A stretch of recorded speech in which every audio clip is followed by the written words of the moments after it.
My name is Isabelle McConville, and I am a bookseller and associate producer here at Barnes& Noble, and I am so excited to be here with Caitlin Breeze, author of The Fox Hunt, one of our March monthly picks this year. Caitlin, thank you so much for being here. Thank you so much for having me. Yes, of course. So The Fox Hunt is your first book, which is so impressive because I just loved this book so much. The world building was so solid. Emma is such a great main character, and we'll get to Emma. But I wonder if you can tell me a little bit about what your life looks like right now and how it feels to be leading up to the days of your debut novel releasing. It is absolutely insane. Um, I have been writing The Fox Hunt. I wrote it over a number of years, Mm. and now is sort of the culmination of all of that. So it is unbelievably exciting to get to like hold it in my hands as like an actual physical book is something I'm still not used to. So yeah, in the days leading up to launch, it has just been it's like the most exciting time of my life, basically. That's always my favorite question is really, what does it feel like to see your book in my hands right now? Because I can only imagine like putting out a book and or writing a book is such an intimate process. Like Emma has been a character you've held close for, like you said, a number of years. And then I can only imagine there's different parts of the publishing process. Like you give the book up to other people in ways until the book comes out. And I wonder like how that feels and where your mind's at. So it's I found it really exciting actually, because there's someone, I think a lot of people who, like me, have had regular 9 to 5 jobs for most of their careers. Mm, Um, that I'm used to working in a team, and mm. writing by yourself is such a wonderful, freeing experience. But actually, when it comes to turning the book into something to give to readers, I have loved the kind of the team support, the collaboration. So working with my editor is amazing, because when you have a wonderful editor, they don't come to you with this is what needs to change. They'll say, this lost me here, or Mm. I wonder why this didn't strike me right. And then I am allowed to go back. So they give you the clues that let you like solve the mystery yourself, which is great. But a big part of, you mentioned like seeing someone else hold this book, is the design team at Little Brown, the publisher, have done this incredible job, and it was really collaborative. They invited me to send in my something stuff that was really important to me when I was writing the book, which was visual inspiration. Oh, And wow. we worked together, and the designers did this incredible job. And there are so many elements of things that were important to me in the creation of the world that have made it onto the cover, which means that the cover, I think, is a really wonderful encapsulation of the story. So like I don't, I don't want to go too in depth, this is too nerdy, but the fox on the cover, it's actually an image. This particular fox is an image I found and has sent over. It's an image by a tattoo artist. Oh, Um, wow. because sometimes illustrations of foxes can be quite soft. And I loved Mm. how this one was fierce, but also beautiful. Um, Yeah. and so the design team found them, and licensed the image. And even things like I told them about how images of Oxford and Cambridge, the British universities, how they're often portrayed with this particular style of etching, and how you see that Ah. in a lot some in a lot of the literature about it, like Brides Have Visited or whatever, and then that's come onto the cover as well in this beautiful way. So the idea that this is now something that lots of people can hold, and all of these ideas that spent 5 or 6 years in my brain and then went through this unbelievably talented design team, hopefully when people see it, it will communicate wordlessly what the world is and what they're about to dive into. So yes, very, very lot of feelings actually about seeing you holding the book. I love hearing that. It's just such a magical process. And I think a lot of our listeners don't know what goes into actually publishing a book and like talking about what's going to be on the cover. So I'm so glad you brought that up. I wonder if you can say even anything more about what it was like to really go through that process and decide what was going to be on the cover. It absolutely, I love talking about this. I used to work in, so before I started writing full time, I worked a lot in brand and design. And Mm. so getting to be on the other side of it, as seeing someone else come up with these wonderful creative routes to kind of illustrate something I'd written, has been incredible. So I was really lucky in that the team was so collaborative from the beginning that they said, we'd love to see, what do you like, what don't you like, what do you have in mind. I don't know if they expected me to put together a 100 slide design deck and send it over to them, but they were very nice about that. um, and that was kicked off, like, email discussions. But then the important thing is to sort of let the designers go away. They go away and then they come back with a design, and they came back with a design. I was like, oh wow, this is it. But the wonderful thing is you get to have little discussions. The discussions are so much about the nuances of the world and what's in the book. It was like, it's very much my happy place talking about that. So we talked a lot about, I loved how they added, you can't really tell here. Hopefully you can tell on camera. There's a Yes. beautiful, subtle shimmer to the cover of Yes. the book. So we talked a lot about different ways of getting the idea of that there's a secret layer of magic in the world. So you don't want it to be in your face, but you want it to be there and subtle, and kind of, so when it hits the light, there's something subtle moving. And so I Mm-hmm. believe that this was a metallic paper that was used rather than just a Oh, metallic wow. ink. And also little things like the design team wanted to make sure that we sort of, there's a magical library in the book. Books are very important. Yes. And so they wanted to make the book look as much like a heritage book as possible. So I'm showing the camera.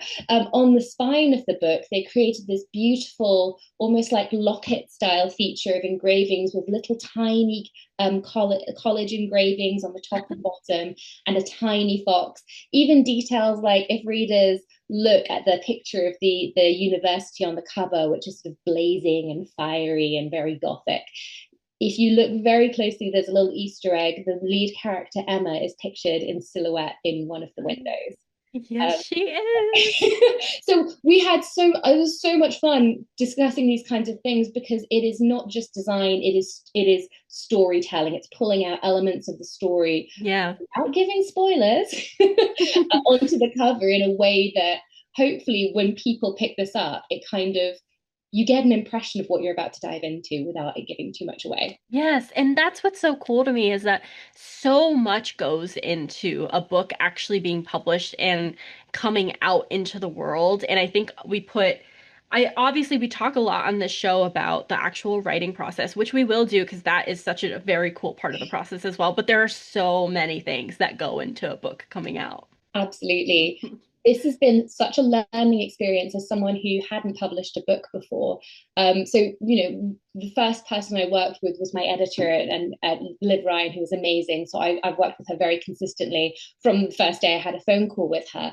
But all sorts of different departments. I've worked with marketing, I've worked with PR, I've had talented copy editors and proofreaders, which are two different things, which I Yeah. did not know before into this process. So a copy editor will come in and will, spot factual things, and will, spot consistencies, and will do spelling and grammar and all of that. But it's much more about almost like plot consistency. It was really Yeah. helpful. There were a few times when I had the sun rising when it shouldn't, which again, it's really helpful to have someone help pick those out for you, and then a proofreader coming in. And it was again fascinating looking at people approaching a book in different ways. One of my favorite parts of that process, which gave me a thrill, was the copy editor for the Fox Hunt created a Fox Hunt encyclopedia, a 15-page document which documented every single character, even if I'd mentioned them once, even if they walk across screen once and they're named, and listed everything that I had written about them, listed all of the words I had invented for the book. And I looked through the list, I was like, oh, yes, I have invented a lot of words for this book. Great. Ways that we use language in this book that might not, that might be slightly particular to this world. And it was extraordinary looking at this something that I had imagined be written as if it were like a textbook, like it was a real Hmm. thing to study. So all of those are parts of the process that I didn't know about before going through it. Yeah, that's also something that I love so much about books is that we can sit here and we can talk about this world and these characters as if they are completely real. And it's such a joy to be able to do that with books and to really be able to step into someone else's shoes and to step into a whole different world. It's just I love reading. I do too. I think that is reading is the apprenticeship for writing, but reading's kind of Yep. the apprenticeship for life in general. Yes. I don't know if you were a young reader. I was lucky enough to have Hmm. lots of books around me when I was little, and they were the way I learned to interpret the world. Like being able to escape into books was the way Yes. that I learned many of the things that made me the person I am today. So yeah, big reader over here as well. Have you always known that you wanted to write a book? Because I know you said you also had a typical 9 to 5. So what was this process really like for you? Like, how did you know that you wanted to write this book? So I didn't know I wanted to write a book for many years. I knew that I loved reading. Mm. And as I was reading, it was, the passion of my life. It is the thing that I will make time for every single day, even if I don't have time to do other things. And then eventually one day I was like the love that I feel for books and for reading. So I think maybe actually I'd never really dared to think, what if I tried to put something down myself? I tried, started a couple of different things, and none of them really felt that alive until I started writing The Fox Hunt. And it was weird and it was interesting. And there was something there that always felt alive, which is when I look back on it, that, I wrote it over a period of 5 or 6 years because I got ill in the middle. So I had several years where I Mm. couldn't write. COVID, long COVID knocks us all out. I never lost faith that there was something there with this story that I really loved telling. And that was so encouraging as a first time author. Is I really was like, I believe in this strange, fierce, shape shifting kind of story enough to sort of try and get it through the gates and into somewhere that will publish it. And I'm so glad that you did because this book is so fantastic. I wonder if you can tell me a little bit about where this book kind of started for you, because like you said, you started other things before in the past, but this one was really more alive in a way that the others maybe weren't yet. I wonder if it was a character, if it was the setting, if it was the world, like what really made this book come alive for you at the start. So there are two pieces. One is I went to Cambridge University, which is one of the oldest universities in the UK. It's very historic, it's very traditional. It has a long heritage of both elitism and brilliance. And when I arrived, I remember one of my first nights there where I was by myself in my room. We're lucky in the UK, we don't have roommates when we go to university, so you have a room by yourself. It's Wow, I'm yeah. jealous. Everybody has their own room. So I was sitting all alone in my room in this ancient building, and I had the strangest sort of purely imagined feeling that there were echoes in the walls, and that there were echoes of all of these brilliant people who had been there before. And I was reading Sylvia Plath for the first time then, and I knew that she'd gone there, and just starting thinking about all of the interesting minds, whether I knew their names or not, who had been through this ancient place before me, and the whispers of themselves they might have left behind, and the way that such an intense academic experience can feel like it is peeling things from you, almost draining some sort of energy from you, at the same time as giving you inspiration and expanding your mind. And that was where the idea of the university comes from, is that idea of the exchange that you make for knowledge being almost a magical one, that when you are in places Oh, with history, echoes of that history is there, and it's there in a way that I love the Gothic. I found exciting, the idea of walking among, little slivers and echoes of brilliant minds everywhere was just super exciting to me. So that was one part that really meant when I started writing The Fox Hunt, I couldn't wait to get into this world where the thing that I had imagined when I was a student was real. yeah. And then the second part was although I'd had a really, really wonderful time at university, I was so lucky to have tutors who were very involved academically. I made wonderful friends. Um, I did have something that came up about 5 years ago where my college had written to all of the ex-female students and said, we're celebrating the X anniversary of women being allowed to attend Emmanuel College, which is Oh, wow. the section within Cambridge University. That was the where I attended, like the halls of residence almost. And if someone had asked me, could you describe what you loved about your time being a Cambridge student, I would have filled pages. I loved being a student. I'm such a nerd. I handed all my essays in like a week early and asked for extra work. Like, I must have terrified the tutors. But because the question said, what did you love about being a female student at Cambridge? I felt so terrible because I'd loved my time there, but I couldn't answer that question positively. Yeah. Because that time at university was a time when I first really encountered a lot of sort of male aggression and a sort of a lot of patriarchal hierarchy in a way that I hadn't experienced before. And it being Cambridge, it was also linked to class in a Mm. way that, again, I hadn't expected when I got there. I will say I did have lovely male friends, wasn't all of them, but it was a whole system that we went into, from drinking societies that would find the most attractive first year girls and invite them out and get them very drunk and make them dress up as French maids or whatever it was. It was something that was, at that point in time, it was everywhere. It was very unwholesome. I do think things have changed now, but that was my experience.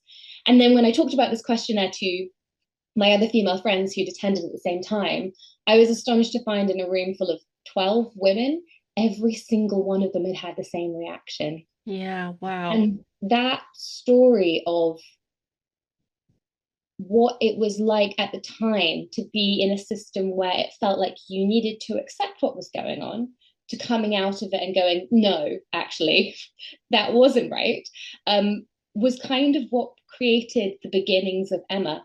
Emma didn't start as someone who I knew was going to transform in such a major way.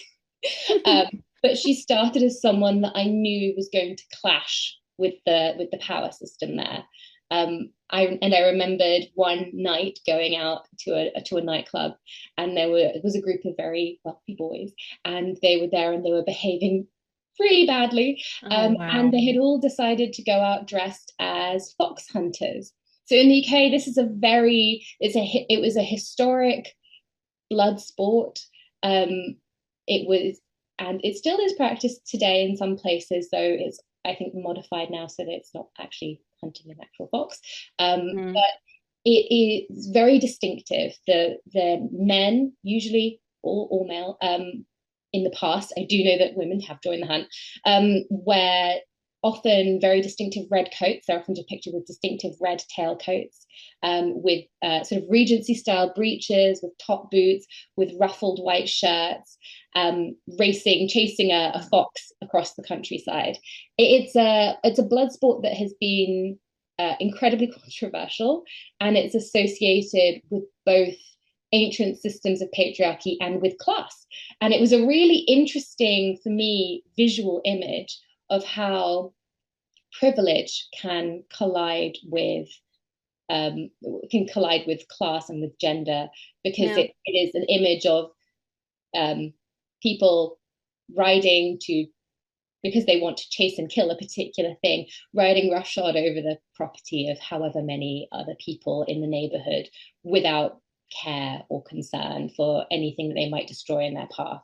So Mm-hmm. all of those elements came together to create a world where I imagined sort of this system. And then final piece of the puzzle, this book, and I'm not giving away any spoilers by saying it, it was called The Fox Hunt. A friend told me about a night at Oxford University, which actually happened, where a drinking society of male students held a human fox hunt, where the men were dressed as hunters. They invited younger women from the college to be the foxes. The foxes would run and the hunters would chase them. I think it was envisioned as maybe more of a sort of a pub crawl. But that sticks with you. I think that when I Yeah. told you that, your face might have been like what my face was like when I heard it, which was, I can't believe that's so on the nose, and I can't believe that happened. And it made the news, and it was, it's been verified, it's a real thing that happened, and that blew my mind. So all of those elements came together for the basis of the feeling behind the fox hunt, which is you take all of those elements, and then I wanted to write a story that ripped all of those apart, which said, Mm-hmm. here we go. Here is a heroine who's going to overcome all of this. This is not going to be a story about the people who organize chasing women. It's going to be a story about the woman who is chased and then completely flips the story on its head. It's going to be a story that allows the magic to come through and the power of female friendship to come through. It is an antidote to all of the things that drag down what was an otherwise completely magical university experience. Yeah, and I'm so glad that even though this book, like you just explained, had wild real life origins, parts of it, at least, you channeled it all into this incredible book because what you just said about the fox hunts actually being real and the human fox hunt actually being based on something that happens, it just really makes me question, and you bring this up a lot in your book. I think it's one of the major themes of the book, tradition and what we do in the name of tradition and why we feel the need to uphold traditions that are so bloody and that are so misogynistic, that uphold, just terrible, terrible values that we don't have any need for in the world anymore. So I wonder if you can talk to me a bit more about how tradition plays a role in the novel and how you feel about it. So that's a really excellent question. As I was writing this, I was thinking a lot about tradition, and I was thinking a Hmm. lot about the humans in the story. So there's a group of young men in the story called the Turnbull Club, who are an elite secret society that in the book go on to produce an outsized number of British prime ministers, business leaders, film stars. It is a path to power made up of Britain's most powerful sons.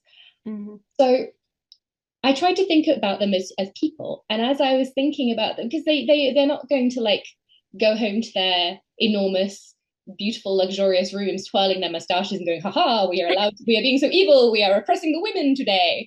Yeah. What they would think about tradition. And the idea that with privilege, I try and look at how privilege embodies itself in people in different ways. But quite a Yes. lot of the boys in the Turnbull Club, they do not think they are doing anything wrong. For them, tradition is fun. It is a joke. They think they can enact it in a way that they don't see it as something destructive because to them it is funny. I do find that sometimes with groups that are the groups for which traditions were originally designed, whether that is um, being a drinking society that produces very powerful political players Yeah. to whatever it is that sometimes enacting those traditions gives you a little bit of a rush of the power that you would have had generations ago in a Hmm. time when, for the Turnbull Club in particular, at a time when women would not have been invited to the university, there would not have been an expectation of equality. The idea of having the power that comes with the image of telling women to run and enjoying chasing them. There is, for them, that tradition, they might not think about it in a conscious way, but what they are enjoying is the power that they believe should still belong to them. What Yeah. they're enjoying is being able to break away from some of the expectations of equality, which are trying to even the power balance, which I think you can see in different ways in different parts of society. Hmm. But when they in regular life they feel they have to adhere to things which take away from the power that they would have had previously. So to be able to enact those traditions as a joke, as fun, but also really get something from them that is about the darker side of those traditions. Having Yeah. said that, flip side, I don't know about you, but I love creating traditions. I love a little Yeah. tradition. And I think there is something so powerful about I don't think that, ignoring tradition completely is a good thing. I think what I've loved a lot about university and what I tried to weave into the magical world of the university in this book, especially the explicitly magical world, is that sometimes things exist which nobody understands anymore. For example, when I got to university, I had to wear a cloak. You just wear a cloak to dinner. That's just what happens. At a certain point, someone will speak to you in Latin, and you will have to walk across the room and bow to someone who you are now going to call the master. None of it makes sense, but it's fun. I think it's fun. There are some traditions where, when they are not based on subjugating another group of people or taking away anyone's rights, they can be really fun to do things together. It's a community activity. Yes. So I think when you're starting your own traditions, that can be that's why it can be such a powerful thing, because you are deciding what you want the world to look like, and you are creating almost like a little magical spell together where you say, this is how we are going to mark the way we want the world to be. Whether it's like every year in February, you gather your best female friends and you do something for Galentine's. That is a small way of marking the importance that you place on female friendship. It doesn't have to be done that way, but whatever your little traditions are, I think traditions can be a very important, almost like, yeah, magical practice that you can do. Yeah, yeah. And like you said, it's a great way to build community too. I think once we start excluding people from certain traditions, that's when I raise an eyebrow.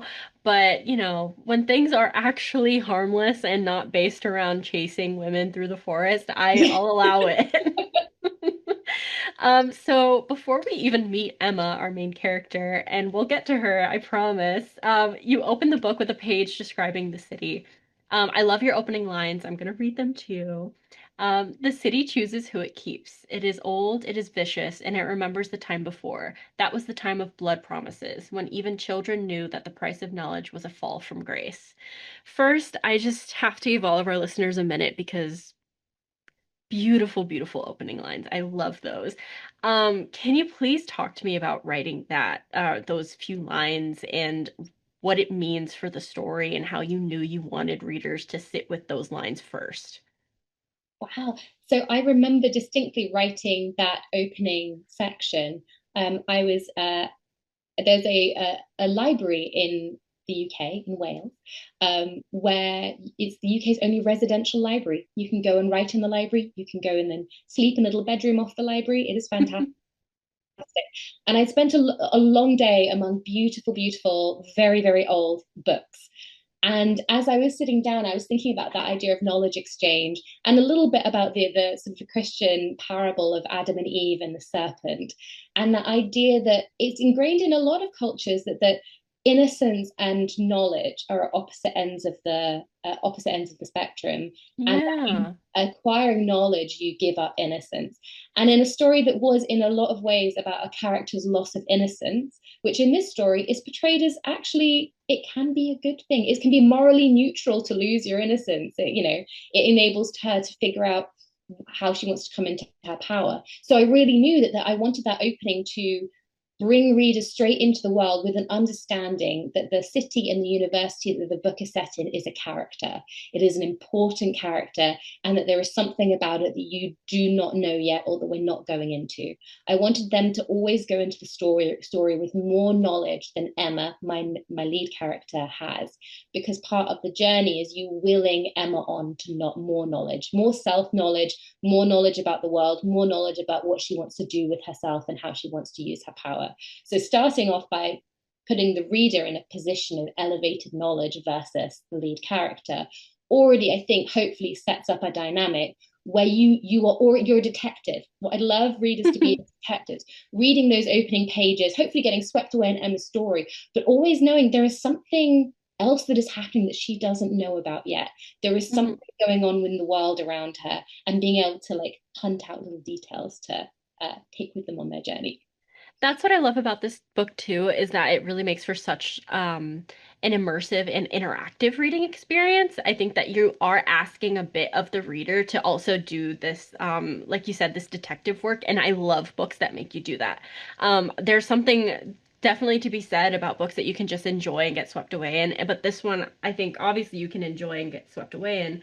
But it requires you to think a little bit more, and I love that. I love books that also play into this, like you talked about, this thirst for knowledge that has, I don't know if I would say plagued, that's absolved or that's affected humanity since the dawn of time. So that's actually one of, I think, the major themes in the book too, is this search for knowledge, like you just said. And it comes back to those opening lines and what the city is built on. I wonder if you can tell me a bit about what interests you about that universal search for knowledge and progress that's absorbed humanity from the beginning of time. I think it's so beautiful. I think Hmm. it genuinely, it's when I think about it, it inspires me in a little personal way every time I think Yeah. about it. It makes me remember how I felt as that student reading a like great poet, going, I'm in the same place they were. That the kind of quest for knowledge that they went on to create something beautiful and meaningful and strange and powerful, that is a journey I can go on as well. And I think Hmm. with readers, especially, I mean, we both said we are big readers, that hunger that I have felt when I've been turning pages, being like, more pages, I want more pages, I want to read the story, I want to dive into it, I want to almost absorb it and eat it. There is Yes. something about diving into a world that is in front of you, written or an audio, whatever it is, that it was my way of relating to a larger and really inspiring human history of people who wanted something more than they have, who wanted to see something more than they saw. And I think that is magic. That is also another way you can think about magic as a metaphor for that. You know, if you're a person who sits down, looks at the world, and goes, in whatever field you're in, and goes, there's something that's not here that I want to be here, and I need to find a way to create it so that other people can see it, hear it, use it, benefit from it. That is magic. You're looking for the unseen, you are looking to create what does not exist. So Mhm. for me, that's kind of that, yeah, that is how I feel about the eternal human quest for knowledge. I hope that Yes. that's a detailed enough answer to cover Yeah. that. But yeah. No, that was beautiful. Let's talk about Emma. I would love to hear about how you created her character, how you really found her voice. Something we learned about Emma is that at the very start of the book, she's getting ready for a very important interview. She's got a little bit of social anxiety, and we really see her go through a major transformation in the book, both just personally and also literally. I wonder if you can tell me all about Emma. Yes. So Emma started as someone who I knew what she would do. I knew there were two or three things I knew that she would do. I knew that she would meet the leader of the Turnbull Club. Hmm. I knew that that would go very badly for her. And I knew that she would discover that there is more to the world of the university. She would discover the magic that is there. And I knew that she would do that by the medium of, we've discussed, there are no spoilers for this book. This is the one hint of what's coming I will give you. She transforms from woman into fox, and that is her transition Hmm. to a more magical world. So I built backwards to find who is this who is this girl? Who is this woman who is doing that? And one of the big keys where I suddenly is like, you open the door and you're like, oh my gosh, there you are. I tried all different things. I wrote letters to her, being like, "Who are you? What do you like?" And I tried to get her to write back to me. I have friends who are wonderful at tarot readers, so we sat down, we did some tarot reading for her to be like, you know, trying to find her. But the day that I suddenly realized that the thing that connects Emma to the world that she's about to go into is that she has a hugely deep, an abiding love for nature and wildlife. Hmm. And when I found that, I felt like I had found her. I had found her calmness. I had found her patience. I had found the roots of what will give her this base strength, which will take her through an adventure that will require her to be cunning, to be fierce, to be strong, to be able to know who to trust and who not to trust. But that underneath, that she not only loves nature in an abstract way, then I sort of realized that, oh no, actually she is someone who is has a real scientist mind, that she is better at observation than almost anybody else around her, that she is prefers nature and animals to people, that actually perhaps going to university for somebody like that, that she might have found challenges when it comes to socially how she integrates into the world. So when we meet Emma at first, she's quite isolated. She has made one wonderful friend who we meet in the opening chapter, her friend Nat, has been described to me by readers as the quintessential theatre kid, which I'm like, yeah, sorry, yeah. I put a lot of myself in that. So probably. I love that. I think it was really important for me for Emma to go in. We go in not with her as a first year. It's very common for stories about college to start with people as first years. I Yeah. understand that because you're going into a world and you're uncertain. What was really important to me about Emma is we come to her in the story, and the reason why her transformation is so powerful is because from where she starts, she does not start as someone buzzing with energy, feeling like she's meant to be there. She's been there for a year. She's studying the wrong degree. Many of us make decisions when we're young. We make decisions based on what we think our family will want us to do.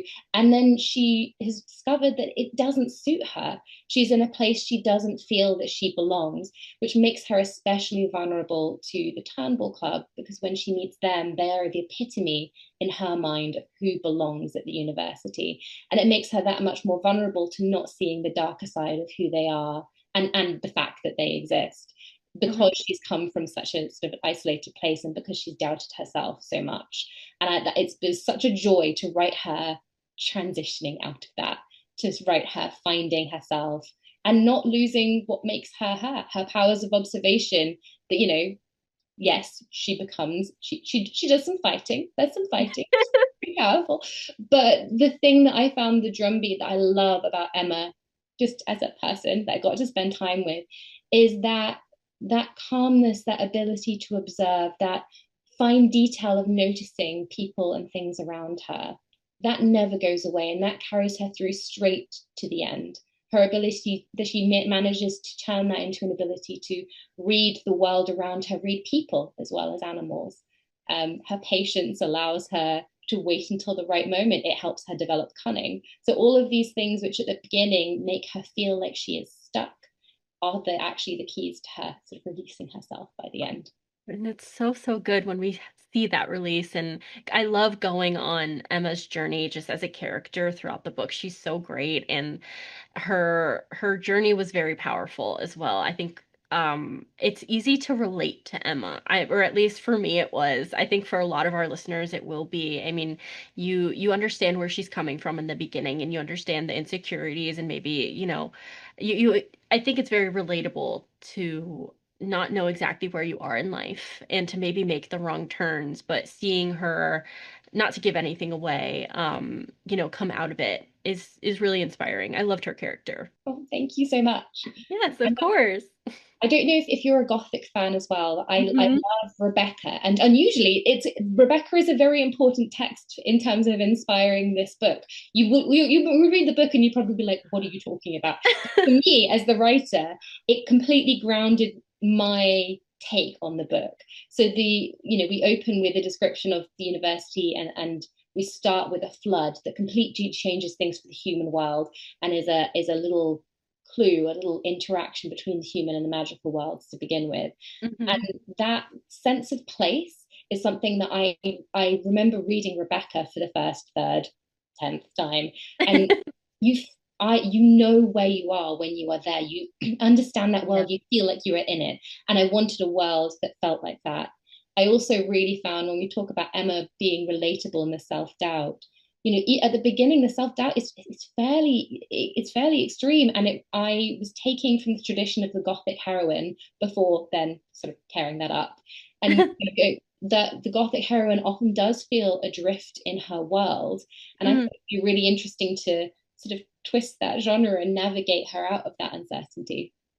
I'm so glad you said that because I'd love to hear more about what went into actually building this world and what went into your actual process because it makes a lot of sense now that you say Rebecca. I can absolutely see the influence there. But I wonder if you can talk a little bit more about the magical aspect of the novel and how you really immersed yourself in it. Because what I love about this magical aspect is that it implies that magic is just beyond our reach. It's just on the other side of this veil that we can't see. And I love that interaction between, reality and fiction. And I wonder if you can talk to me a bit about that and what your process for actually building that world was like. Absolutely. I mean, first of all, the reason why I really wanted the magical system in my world to feel exactly as you just said, so I'm so delighted to hear you say that, is because that's how I wish the world were. I Yeah. if I'm concentrating really hard on imagining, that is how I can sometimes force myself to imagine the world is, that there is just like out of reach. So in terms of influences for that, I like probably everybody read his Dark Materials trilogy. Yes. Specifically Northern Lights has a lot of, starts in Lyra's Oxford versus real Oxford, and the idea of there being this paper thin, um, thinner than paper separation between the average everyday and the magical sort of felt like the feeling I had when I wanted to break through the pages of a book. That here Mm. I was in my everyday having to do homework or having to, do laundry. And then just on the other side of there's this book and I'm reading it and I can't quite like dive through, but I know the magic is there. That's how I wanted the world to be, and that's how I wanted the world of my book to be. Um, I had so much fun writing the magic. Can you tell? Just a bit. I love worlds with strange characters. So actually, when I was looking back on when you come into more of the magic of the book, there are a few places that I drew from and that really inspired me. One was the magical realism tradition. I studied Latin American literature when I was at university. I love the idea of what magic is this like, well, of course it's there. Like it's just Yeah. there. That Mm-hmm. it expresses itself, but also the idea that magic is a way of expressing social structures and concepts, that like social change or injustice expresses itself through magic. The idea of women as a source of magic, if you love Isabelle Allende, like Yeah. there's a lot there. But the second was, and I hadn't realized what a huge influence this is. So behind me, I have the original fairy tale books that I'd found in my family library that belonged to my mother. So they're from Oh. like I'm not going to age my mother, but they're from a few generations ago. And it's the Hans Christian Andersen tales. It's the Brothers Grimm tales.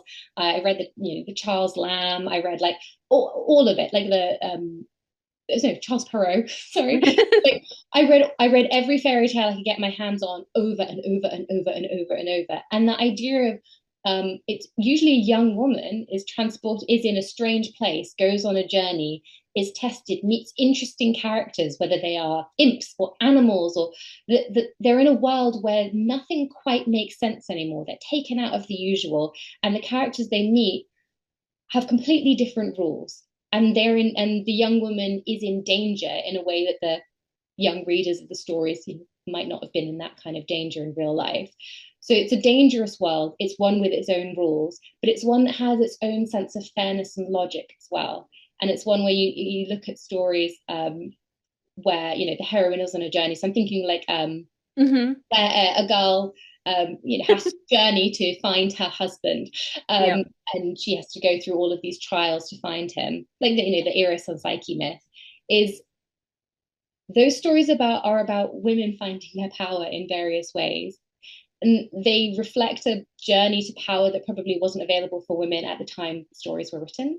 Yeah. And so all of that comes into the fox hunt. I love the quirkiness of unusual characters with their own logic that is not immediately understandable to the heroine. But I also Yeah. love that it's a tradition of stories of young women being able to adapt to unforeseen dangers and circumstances and overcome them by their ability to either their kindness, their observation, their cunning, whatever it is. And that is hugely influential on the fox hunt and the magic that you find there.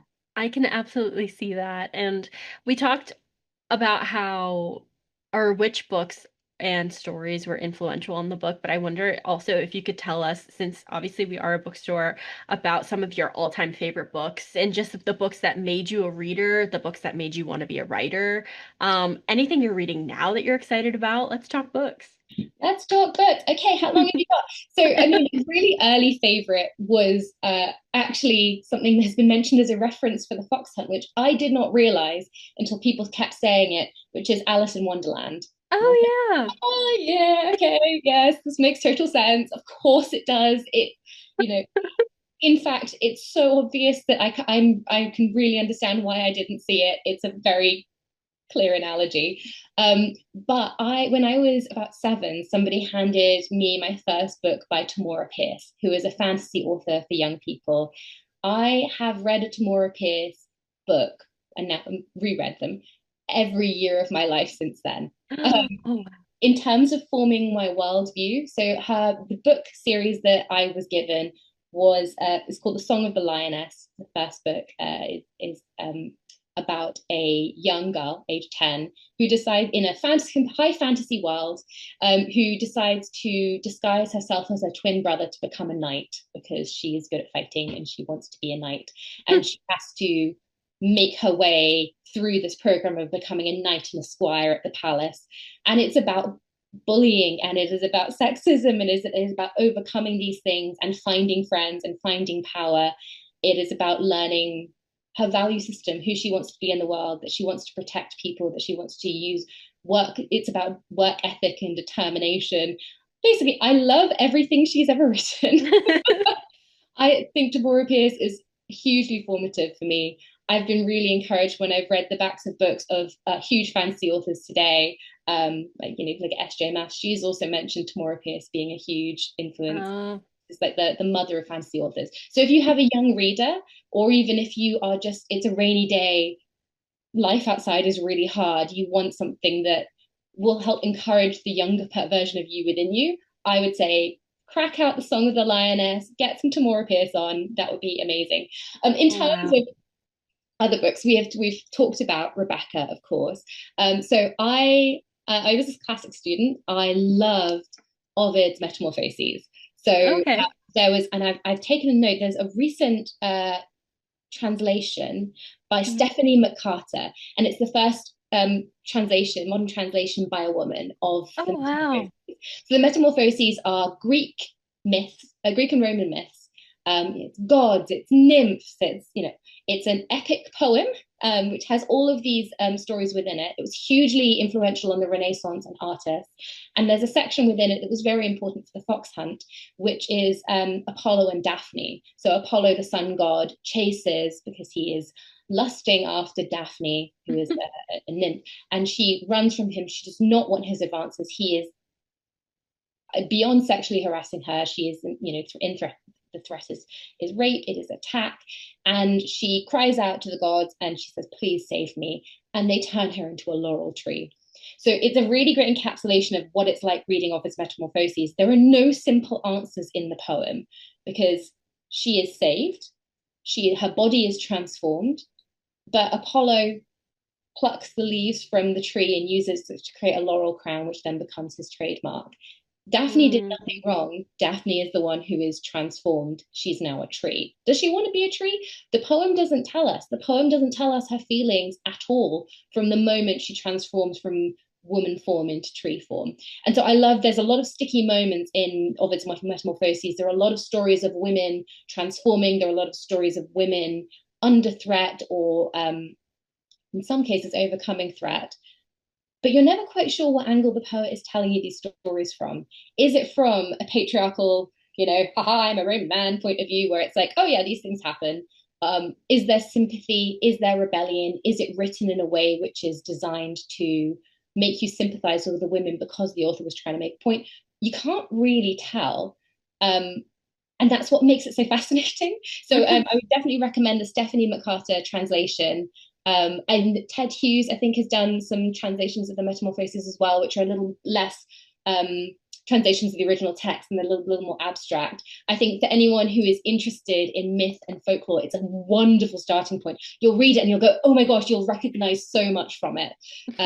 So absolutely. So Jane Eyre, huge, is one of my favorite books of all time. It's so good. There's a lot of books I love, a young woman going into a strange environment to try to make sense of it. I first read Jane Eyre when I was 8, and it blew me away. At 8, it was a story for me about a young girl who loved reading, who was misunderstood, who was lonely, and then found somewhere. As a teenager, I read it. I was like, oh my gosh, it's like this dreamy love story that actually meets like this perfect guy for her.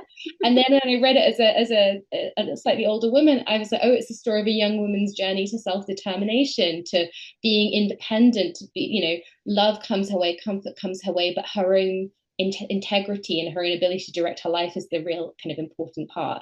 Anyway, what I love is books that give you those layers, that when you read them at different points in your life, Yeah. kind of. So are you a rereader? I'm a big rereader. So I like books Absolutely. that, so that went into the construction of the Fox Hunt, is I deliberately wrote it so the first time you read it, hopefully you'll be swept along through. And then I really wanted it to be a book that is designed for rereading. A book Yeah. where the world is not only the plot is, it has like little bits that you won't, it won't draw your attention when you read for the first time. You will only get them and understand them on a second read. But I also wanted the world to feel bigger than the pages. There is so much I know about that world, so many stories and pieces that I've left little clues in the book, but that are not part of this particular story.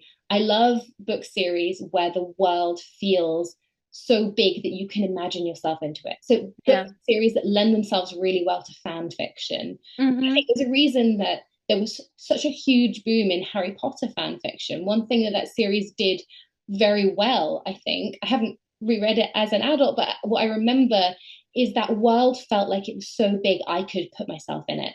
The Mm-hmm. way that enough parts of the world were described in that weren't directly what was in front of the main character made you feel like you could explore it yourself. So I Yeah, love books that do that. absolutely. Those all sound like the best next steps for anyone obsessed with the Fox Hunt after they reread it, of course, because I did read this twice. I always do that for prepping, and I will say reading it the second time after you know everything that happens is such a fun trip. So I highly recommend doing that.